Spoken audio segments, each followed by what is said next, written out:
You guys don't have attention span, so you have to do this in another video.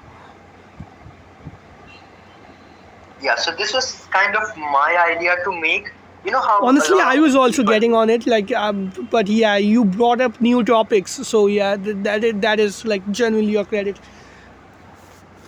Yeah, so when you debate with certain Muslims and Islamic sympathizers, they believe that they call a certain phase of discoveries as the Islamic age or the golden age of Islam. You might have heard of it if you are I relatively actually active made a in. video on this on my previous channel. It was not really about this, but there were a lot of points about Islamic scientists, so-called Islamic scientists, and how they were treated by the ulema. Yeah, this will be in the later part of the video, but let me give a brief context. The Islamic Golden Age, believed by the scholars and a few historians and like Muslim sympathizers, is that an age where under Islam, there were many great scientific discoveries and a lot of advancement and a lot of novel concepts were brought in medicine, in science, in technology, and in the societal changes. But the thing is, Aryabhatta invented zero. We don't call it as a Hindu invention. Newton discovered laws of motion and a lot of gravity and a lot of scientific stuff like thermodynamics and calculus. We don't call it the Christianian physics. We call it Newtonian physics. Then why the hell do we call the inventions under Muslim era the Great Muslim Age instead of the fucking inventions which were developed? Al-Khwarizmi's invention of algebra, which was also greatly inspired by Indian civilization and Chinese civilization, is considered to be a part of Islamic Golden Age when he was a Persian, and just because he lived under There's also a jurisprudence of theory that Islam. Al-Khwarizmi was probably Zoroastrian when he was younger, and his family had to convert because of the pressures of like getting all of those aids from the Islamic State. So if you were not a Muslim, you were not even getting the aids that you would need to fund your ideas, get research funded. Yeah. Also, the creations are not subject to be are not subject to be given the credit to a religion. We don't call it a Hindu zero or the Christianian physics. So why should we call it the Islamic Golden Age when the inventions were independent? And even then, most of the people This is who did. basically the same problem I have with some people calling it Vedic mathematics. You can call it Vedic era mathematics, but I do not think that the Vedas itself invented it. They might have some appearances in the Vedas, but that is because it already existed in that society. Yes, yeah, but the Vedic mathematics in itself refers to the Vedic time period rather than the Veda itself. So I Yeah, believe so it's a I think semantic some error. people on purpose confuse it. Yeah, so it's a semantic error, but people believing in Islamic Golden Age is not a semantic error. It's a literal fucking belief that they hold that Islam is the holy grail of science and innovation. When is the counter opposite of that? And the great scientific minds were considered as heretics.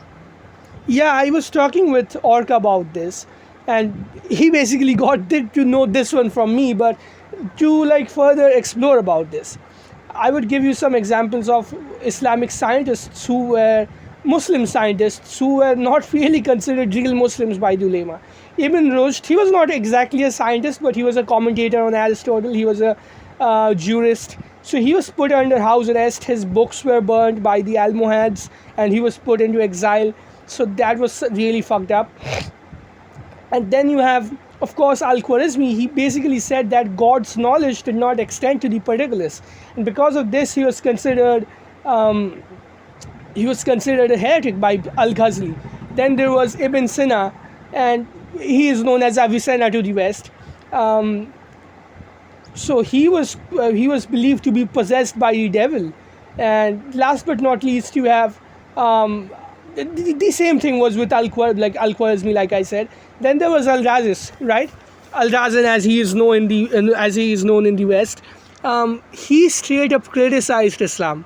He straight up said that the Quran is nothing special. It's a work of myth.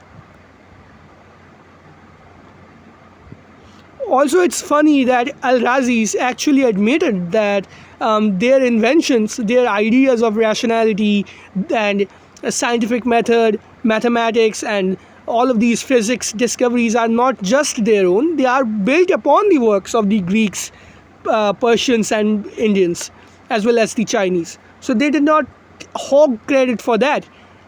They didn't say in their own words that these things came from Islam. They in fact said something like God's knowledge did not extend to particulars. They said that they had taken these from so-called infidel groups.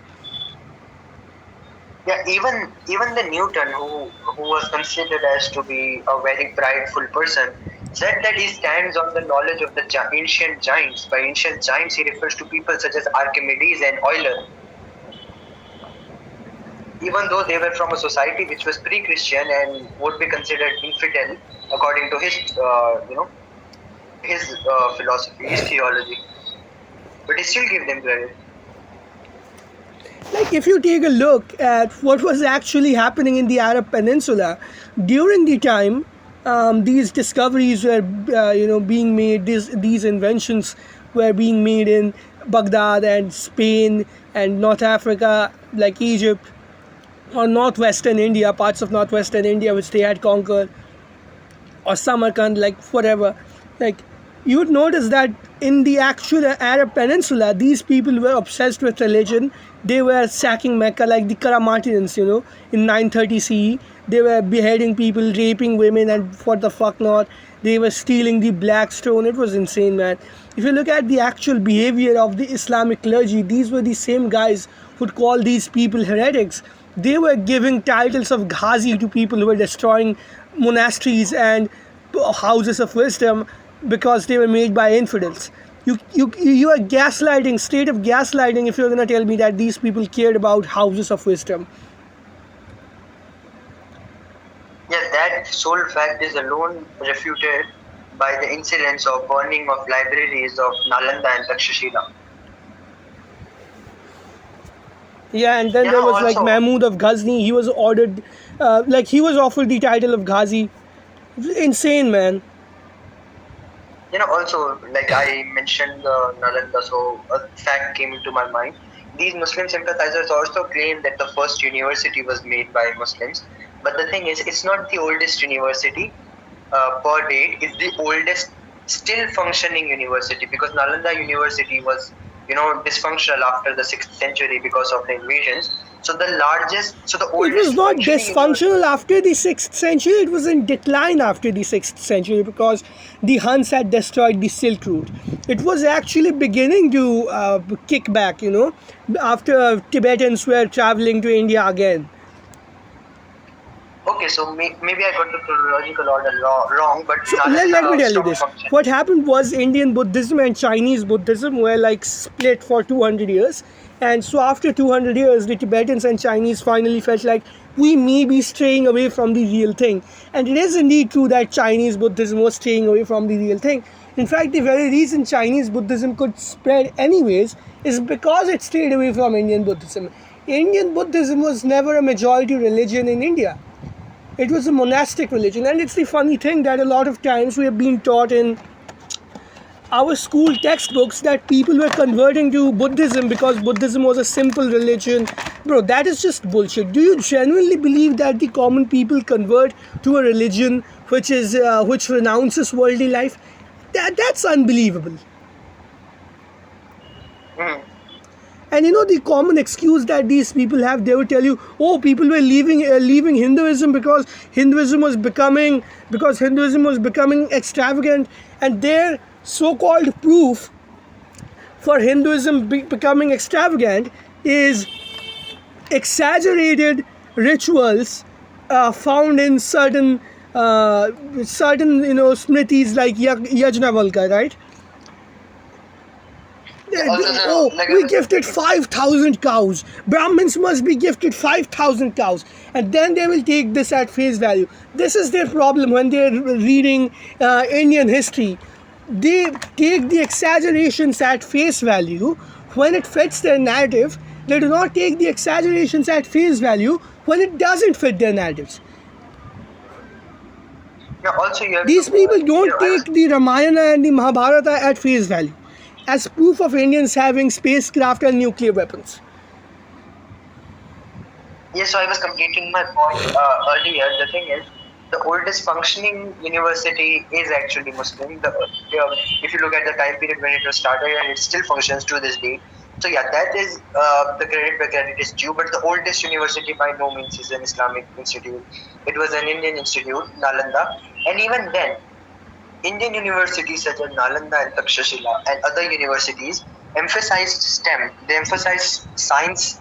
They emphasized, astronomy, not astrology, astronomy. They emphasized medicine. They emphasized economics. All of those things. Whereas the Muslim university was mostly limited to theology.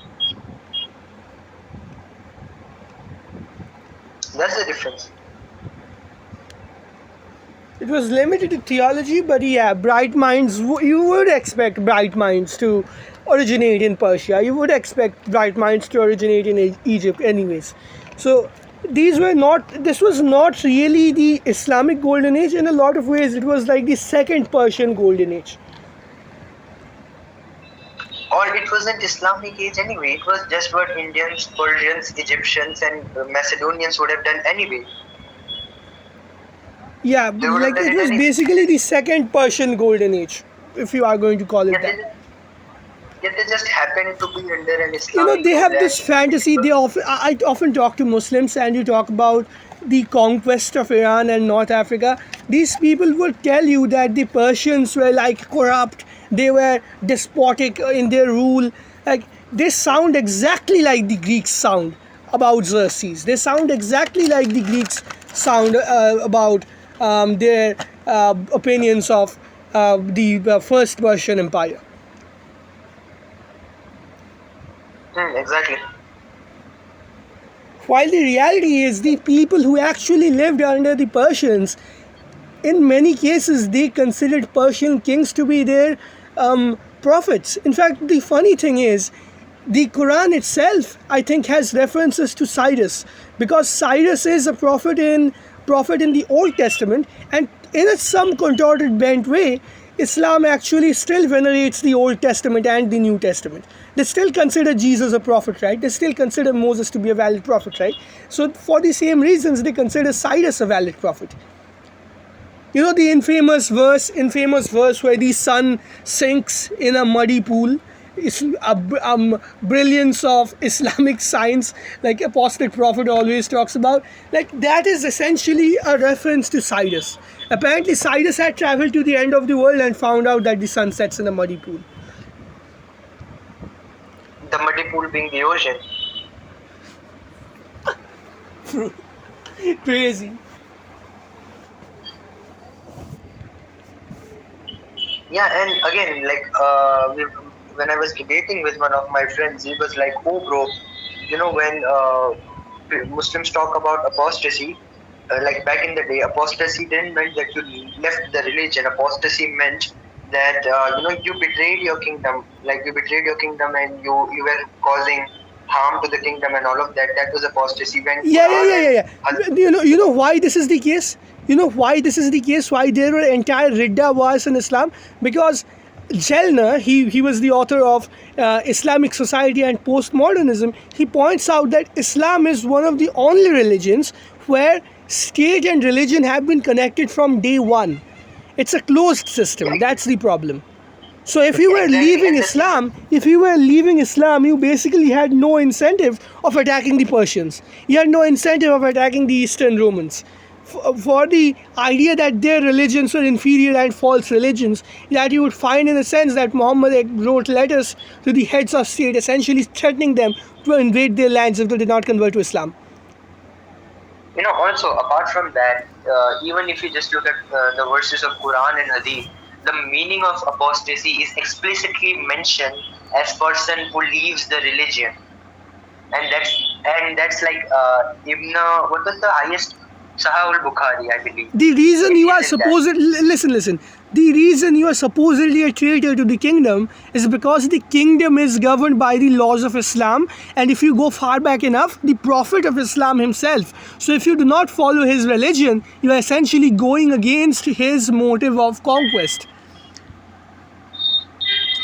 Yes, It's and the that same thing. exactly. How is that supposed to make a difference?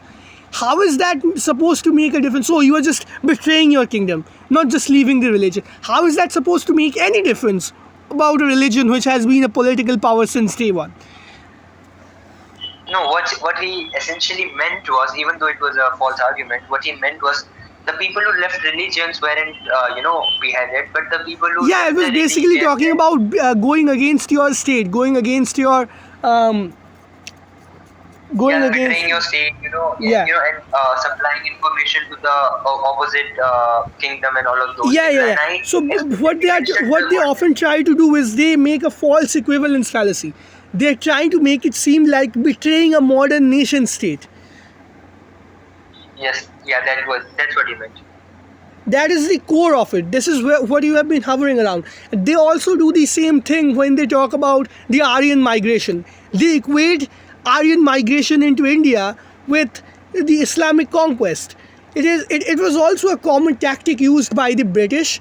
Um, they talked about how the Aryans did the same thing. So India has always been conquered by the sword. So it's whatever we are doing is right. And this is the reason that a lot of Indians are insecure about the Aryan migration theory, right? They always try to prove that the Aryans were born in India. Now again, for obvious reasons, that is bullshit, right? But you would understand why people have this insecurity because it's used in bad faith. Fringe theories like the Aryan invasion instead of the Aryan immigration or the Aryan settlement into subcontinent is used, right, to somehow make a justification for their own wrongdoings. Yes, so I explained to him that